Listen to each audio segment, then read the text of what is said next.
Buku Loving the Wounded Soul, Alasan dan Tujuan Depresi Hadir di Hidup Manusia, karya Regis Mahdi. Depresi klinis disebut depression disorder atau gangguan depresi mayor. Jika di Indonesia hanya ada kata penyakit dan sakit, kata gangguan cenderung jarang didengar. Dalam bahasa Inggris terdapat beberapa istilah yang menunjukkan gangguan fungsi manusia, seperti disease, illness, sickness, dan disorder. Disease atau penyakit mengindikasikan penyimpangan dari normal biologis sesuatu yang ada di tubuh, bagian tubuh, organ, dan sistem di tubuh. Dapat diberi diagnosis yang jelas. Illness atau penyakit, pengalaman tidak sehat yang dialami seseorang tetapi tidak bisa diberikan diagnosis yang jelas. Merupakan penyebutan penyakit secara umum dan cukup fleksibel baik untuk gangguan fisik ataupun mental. Sickness atau keadaan sakit adalah status atau cara publik melihat suatu keadaan tidak sehat, berperan seperti label atau stigma. Disorder atau gangguan adalah kondisi ketika tubuh atau mental tidak berfungsi seperti biasanya, merupakan kumpulan dari beberapa gejala yang mengacau fungsi tubuh dan mental seseorang. Gangguan depresi mayor adalah kumpulan gejala seperti sedih berkepanjangan, kehilangan minat akan aktivitas sehari-hari, tidak bisa merasakan bahagia, merasa tidak berharga, insomnia, terjadi perubahan pola makan dan berat badan secara tiba-tiba. Gejala yang dianggap tidak nyata dan tidak bisa diamati di dalam tubuh. Oleh sebab itu, istilah gangguan atau disorder digunakan untuk menjelaskan depresi dibandingkan penyakit, disease atau illness. Depresi memiliki penyebab yang tidak jelas. Seorang bisa depresi karena hal yang sudah terjadi 3 bulan yang lalu, 2 tahun yang lalu, atau bahkan 10 tahun yang lalu. Depresi sendiri adalah suatu keadaan ketika kita tidak bisa mengendalikan pikiran dan perasaan. Kejadian pahit yang pernah kita alami tiba-tiba saja muncul. Mood seseorang ketika depresi sangat negatif, tanpa sadar mencari berbagai penyebab dengan mengakses kembali memori-memori pahit yang pernah terjadi. Gangguan depresi mayor adalah gangguan suasana hati yang berdampak pada penurunan kondisi emosi, fisik, pikiran akibat kesedihan, hampa, dan ketidakberdayaan berkepanjangan. Kondisi ini menetap minimal 2 minggu berturut-turut. Depresi merupakan kumpulan dari beberapa gejala seperti kehilangan nafsu makan atau gangguan tidur. Jika kamu mengalami 5 atau lebih gejala berikut secara konsisten selama 2 minggu, kamu perlu mengonsultasikannya ke psikolog. Pertama, mengalami suasana hati yang depresif hampir setiap hari. Kedua, kehilangan minat dan kesenangan dalam semua atau hampir semua kegiatan sepanjang hari. Ketiga, penurunan atau kenaikan berat badan yang signifikan dan penurunan atau peningkatan nafsu makan hampir setiap hari tanpa melakukan diet atau program tertentu. Keempat, insomnia atau sulit tidur dan hipersomnia atau tidur berlebihan. Kelima, psikomotor lamban atau justru menunjukkan kegelisahan hampir setiap hari. Keenam, kelelahan atau kehilangan energi hampir setiap hari. Ketujuh, perasaan tidak berharga atau rasa bersalah yang berlebihan. Kedelapan, berkurangnya kemampuan berpikir, konsentrasi, atau mengambil keputusan. Kesembilan, pikiran berulang tentang kematian, ide bunuh diri yang berulang kali. Seseorang mungkin akan merasa tidak punya semangat hidup selama berbulan-bulan. Seorang akan bangun dan tidur dan diam di atas kasurnya hingga beberapa jam sebelum memulai aktivitas. Selalu murung, dipenuhi rasa kesepian, merasa sia-sia, dan tidak berharga. Jika mengalami gejala ini, kamu dapat membaca buku self-help dan berkonsultasi ke psikolog untuk mengantisipasi depresi atau gangguan mental yang lainnya. Ketika mengalami depresi, pikiran seseorang akan sangat terdistorsi hingga ia merasa sebagai manusia yang paling tidak berharga. Ada atau tidak adanya dirinya di dunia ini tidak akan berpengaruh banyak. Ketika mengalami depresi, seorang merasa tidak ada hal di dunia ini yang dapat membuat mood membaik. Satu yang paling membahayakan bagi seseorang adalah memiliki pikiran bunuh diri atau melakukan percobaan bunuh diri. Pada orang yang mengalami depresi, akan hadir pikiran begitu saja setiap hari dalam bentuk beragam. Orang yang mengalami depresi juga rentan melakukan self-harm. Tidak boleh dianggap sepele karena penderitanya memiliki resiko lebih tinggi untuk melakukan percobaan bunuh diri di masa depan. Bukan bermaksud mencari perhatian, melainkan tanda bahwa mereka tak lagi kuat menahan beban perasaannya. Ketika seseorang mengalami depresi, ia disebut dalam episode depresi, karena depresi dialami selama setidaknya 2 minggu hingga 2 tahun berturut-turut. Hal ini disebut relapse. Relapse adalah kembalinya gejala-gejala utama depresi ketika seseorang sudah hampir pulih dari episode depresi. Proses relapse memakan waktu lama dari mingguan hingga tahunan. Gejala relapse biasanya dirasakan secara bertahap sebelum episode depresi berikutnya kambuh sepenuhnya. Depresi sendiri disebut sebagai penyakit yang melemahkan seumur hidup, karena risiko terulangnya episode depresi melebihi 80%. Orang-orang yang depresinya mudah kambuh rata-rata mengalami 4 kali depresi sepanjang hidupnya, dengan lama setiap depresi setidaknya 20 minggu atau 5 bulan. Jika seseorang mengalami relapse, biasanya depresi yang dialaminya akan lebih berat dan lebih lama. Bahkan satu episode depresi bisa bertahan hingga 2 tahun. Jika seorang memiliki pikiran bunuh diri pada episode depresi sebelumnya, pikiran tersebut akan muncul kembali dengan intensitas yang lebih besar. Penyembuhan dari depresi dan mental illness adalah proses yang unik. Di tengah proses penyembuhan, kadang kita bisa terjatuh lagi. Kuncinya terletak pada penerimaan diri. Hanya dengan menerima, pada akhirnya akan sanggup melepaskan. Depresi juga mengganggu seseorang yang mengalaminya dengan berbagai gangguan dan ketidaknyamanan fisik, seperti nyeri tulang, gangguan tidur, gangguan lambung, perasaan lelah sekujur tubuh, serta nyeri sendi dan otot seperti di leher dan pundak. Ketika mengalami banyak gangguan fisik secara bersamaan selama berbulan-bulan, bisa jadi tubuh sedang memberi sinyal bahwa ada sesuatu yang salah pada emosi atau pikiran kamu. Toxic masculinity atau jebakan maskulinitas yang membuat laki-laki susah membahas hal-hal bersifat emosional. Oleh sebab itu, kebanyakan pria hanya mengalihkan beban emosi mereka ke hal lain. Laki-laki terbiasa dididik untuk membenci emosi. Emosi dijadikan sesuatu yang memalukan dan menunjukkan kelemahan. Emosi hanya boleh dilakukan oleh perempuan atau menangis hanya dilakukan oleh orang yang lemah. Hal itu membuat laki-laki ahli memakai topeng dan menyembunyikan emosinya. Jebakan maskulinitas membuat kebanyakan laki-laki hanya bisa menyalurkan emosinya dalam bentuk marah-marah ke sosok terlemah di sekitarnya, seperti anak dan perempuan. Penelitian menunjukkan bahwa laki-laki biasanya memendam emosi dan enggan mengakui depresi yang ia alami. Mereka akhirnya jarang meminta pertolongan, seperti sekadar bercerita ke teman dekat atau berkunjung ke profesional. Depresi juga bisa dialami oleh orang ekstrovert. Efek depresi bagi ekstrovert biasanya mereka akan menyadari bahwa menjadi seorang yang sangat dinamis bukanlah standar kesuksesan. Jika seorang introvert mengalami depresi, mereka akan dipaksa menjadi orang yang lebih aktif bersosialisasi, terbuka, layaknya ekstrovert. Depresi juga mempengaruhi struktur otak kita. Amigdala atau hipokampus merupakan bagian otak yang memainkan peran penting atas berkembangnya episode depresi pada seseorang. Orang-orang dengan depresi memiliki ukuran volume otak yang berbeda dengan orang-orang yang tidak mengalami depresi. Hipokampus berbentuk seperti kuda laut yang berperan penting dalam pembentukan memori yang juga terkait dengan proses belajar dan emosi. Seseorang yang mengalami penurunan hipokampus juga mengalami distorsi memori dan hanya bisa mengingat hal-hal yang bersifat emosional. Orang yang mengalami depresi sering tidak bisa membedakan masa kini dan masa lalu.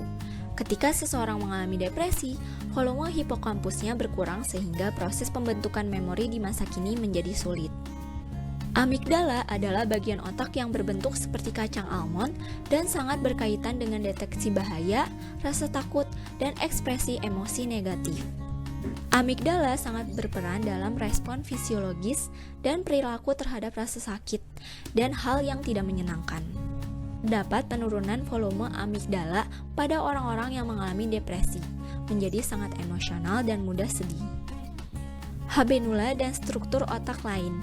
Habenula memiliki keterkaitan dengan keraguan dan pesimisme manusia. Habenula yang terlalu aktif akan mengirim sinyal mengenai rasa kecewa dan perasaan akan gagal kepada tubuh. Prefrontal cortex adalah bagian terdepan dari lobus frontal atau bagian depan otak yang berkaitan dengan kemampuan intelektual.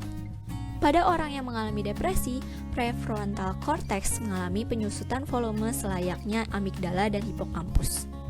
Berefek pada mengalami kesulitan dalam membuat keputusan, menyelesaikan masalah, dan berpikir. Serotonin. Apakah depresi disebabkan oleh kurangnya zat kimia di otak? Serotonin adalah salah satu senyawa kimia di otak yang sering disebut hormon bahagia karena berpengaruh terhadap kebahagiaan seseorang. Serotonin tidak bisa dibangkitkan begitu saja dengan obat antidepresan. Ada senyawa kimia yang turut aktif ketika seseorang meminum antidepresan.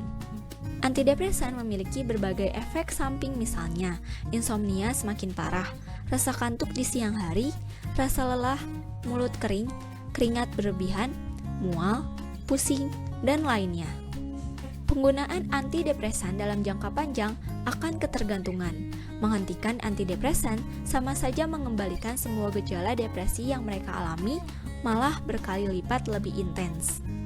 Semakin lama mengonsumsi antidepresan, orang yang hanya bergantung pada antidepresan memiliki risiko untuk mengalami relapse sebanyak 56%, sedangkan orang yang melakukan terapi psikologi memiliki risiko relapse sebanyak 26%. Meminum antidepresan tidak menyelesaikan akar dari masalah dan tidak mencoba berdamai dengan pikiran-pikiran negatif. Otak dan sistem pencernaan kita sangat terhubung satu sama lain. Tidak hanya berfungsi sebagai otak pertama atau otak kedua, tetapi mereka bekerja sama untuk memastikan tubuh yang dihuni oleh jiwa kita selalu sehat dan bahagia. Jika mengalami depresi kronis, kita harus mengonsumsi sayuran dan buah yang segar, makanan fermentasi, dan rempah-rempah. Salah satu pola hidup yang wajib dievaluasi adalah pola tidur. Tidur yang teratur dan rutin akan membantu tubuh beristirahat dan memperbaiki sel-sel yang rusak. Manajemen stres juga menjadi ujung tombak bagi kesehatan fisik dan jiwa kita. Sebagian orang mengalami permasalahan mental karena tumbuh di lingkungan yang menanamkan benih depresi. Lingkungan yang penuh amarah, kata-kata kasar, kecemasan, ketakutan, ucapan merendahkan, dan lain halnya. Orang-orang ini disebut toksik atau racun untuk kesehatan mental kita. Banyak anak yang kecewa atas perlakuan orang tuanya. Tidak hanya orang tua, kita pun bertemu banyak orang yang memiliki perannya masing-masing. Misalnya atasan, rekan kerja, teman yang bergosip, atau dosen. Kita lebih banyak mendapatkan kumpulan perkataan negatif dari orang terdekat kita. Kadang kita menelan semuanya tanpa bisa berpikir jernih mengenai kualitas diri kita sebenarnya. Terkadang kita ingin mendengar kata maaf dari orang tua, kakak, dan orang terdekat yang pernah melukai hati kita. Sudah saatnya kita bertanya pada diri kita sendiri. Apa nilai hidup kita? Apa tujuan hidup kita? Dan apa target yang ingin kita raih? Seringnya seseorang memikul beban ekspektasi karena ia belum mengetahui apa yang benar-benar ia kerjakan. Menyalahkan mereka yang telah memberi luka tidak akan menyelesaikan masalah. Namun menarik diri sesaat dapat membantu kita memahami asal-muasal pikiran negatif. Generasi milenial adalah generasi yang paling terdidik sepanjang sejarah manusia.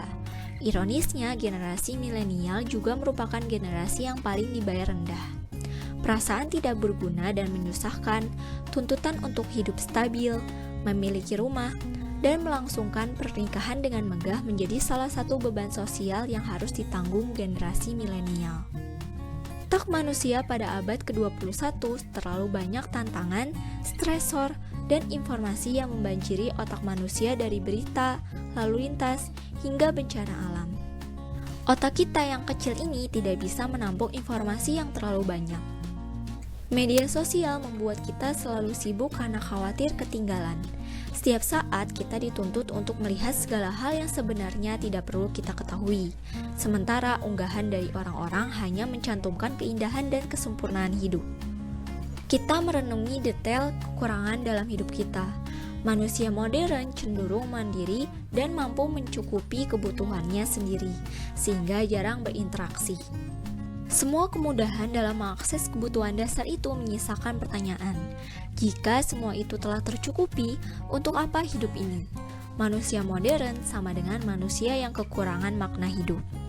Solusi yang dapat membantu agar tetap waras melakukan meditasi atau mindfulness adalah salah satu cara melatih pikiran agar lebih jernih memikirkan, mengevaluasi, dan merasakan pikiran, emosi, serta sensasi tubuh kita. Selain paparan sinar matahari, salah satu yang mempengaruhi kesehatan mental adalah lokasi geografis, apakah tinggal di kota atau di daerah yang lebih hijau. Gangguan kejiwaan lebih banyak dialami oleh orang yang tinggal di daerah perkotaan. Semakin padat dan kompleks sebuah kota, semakin kompleks gangguan kejiwaan yang dialami penduduknya. Orang-orang yang pindah ke area yang lebih hijau dan terbuka mengalami peningkatan kualitas kesehatan mental pada tahun-tahun awal perpindahan mereka. Ada faktor probabilitas gangguan mental di area perkotaan, antara lain penuh tuntutan, kurang lahan hijau yang menyegarkan mata dan jiwa, rasa kesepian karena tidak ada social bonding antar tetangga, polusi, dan makanan cepat saji. Suara air laut dan suara angin merupakan suara sederhana yang terus berulang. Sementara suara bising di kota terdiri atas klakson, deru kendaraan yang bersifat abstrak.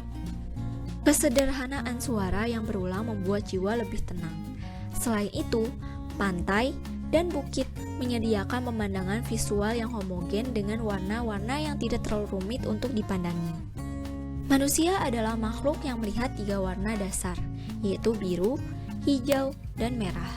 Biru adalah warna dengan frekuensi gelombang paling rendah yang memberikan nuansa damai, tenang, dan lembut.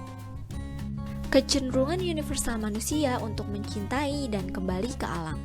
Perasaan keterkaitan dengan alam juga memberi kita kebahagiaan yang berbeda, dengan perasaan keterkaitan dengan keluarga, teman, atau tempat tinggal. Semakin jauh dari alam, manusia akan semakin jauh dari kebahagiaan. Salah satu akar depresi bahkan bisa berasal dari peristiwa saat kita masih dalam kandungan. Di masa modern, ibu-ibu hamil memiliki tekanan pekerjaan, tuntutan sosial, maupun tuntutan tempat tinggal. Tidak heran jika ibu-ibu rentan dengan prenatal depression atau depresi di awal kehamilan. Baby blues atau kondisi low mood seperti sedih, lelah, marah, mudah tersinggung, mudah menangis yang dialami setelah melahirkan. Dan postpartum depression. Kondisi ini dialami 80% ibu dan bertahan paling lama 2 minggu setelah kelahiran. Pada proses kehamilan, segala hal yang terjadi pada ibu sangat berpengaruh pada anak di kemudian hari. Anak-anak yang berada dalam kandungan ibu yang sedang depresi akan tumbuh menjadi anak yang bermasalah dan temperamen. Luka batin memang bisa diwariskan dari generasi ke generasi, entah karena fenomena epigenetik atau faktor perilaku. Meditasi cinta kasih adalah latihan oleh rasa atau olah pikir untuk mengembangkan kasih murni pada diri sendiri atau orang lain. Latihannya yaitu mengungkapkan mantra cinta yang ditujukan kepada diri sendiri dan kepada orang lain. Mantra cinta berupa kalimat, "Semoga saya bahagia, semoga saya tumbuh bijaksana, semoga saya sehat." Mantra itu juga kita ucapkan kepada orang lain dengan cara membayangkan orang itu ada di hadapan kita. Kelihatannya sederhana, tetapi ketika dipraktikkan kita membutuhkan kemampuan memaafkan dan keikhlasan yang luar biasa. Mengembangkan cinta kasih adalah perjalanan untuk memaafkan semua orang yang pernah menyakiti kita dan memaafkan diri kita sendiri. Orang yang mengalami depresi sangat sadar dengan setiap sifat buruk yang mereka miliki dan setiap perilaku buruk yang pernah mereka lakukan.